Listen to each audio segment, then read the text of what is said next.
plus d'écoliers depuis 40 ans, mais qui a gardé l'unique classe de son école communale, une classe témoin de l'école publique sous la Troisième République. Entre leçons de calcul et morale, Jean-Pierre Ray et Anne-Lise Allard se sont prises au jeu.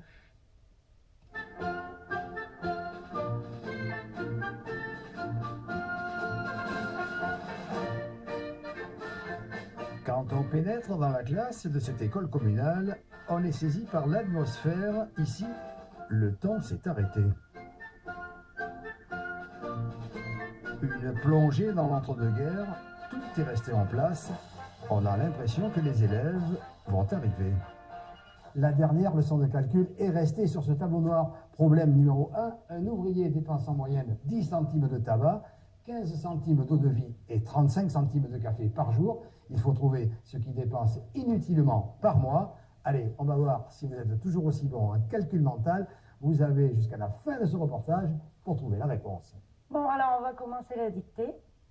Le titre, message de rentrée. Chaque dimanche, jour de visite, la guide animatrice fait la dictée aux enfants et à leurs parents. Comme au bon vieux temps à la plume sergent-major et gare aux fautes. On n'avait pas le droit de faire de fautes ni de tâches. Si on faisait des tâches sur le cahier, la page était arrachée et on recommençait.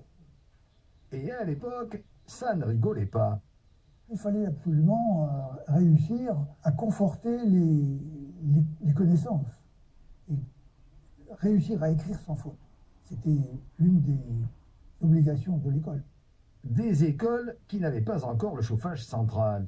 À l'automne, les élèves portaient déjà de grosses chaussettes de laine. Au milieu de la classe trône le poêle Gaudin, en fonte fabriqué à Guise. Chaque enfant était tenu d'amener le matin une bûche, comme celle-ci, pour chauffer la classe. Une manière d'inculquer à ces jeunes la solidarité et le civisme. Ensuite, les cours commençaient par la leçon de morale. Et cette leçon de morale permettait d'inculquer des tas de valeurs aux élèves qui fréquentaient l'école publique.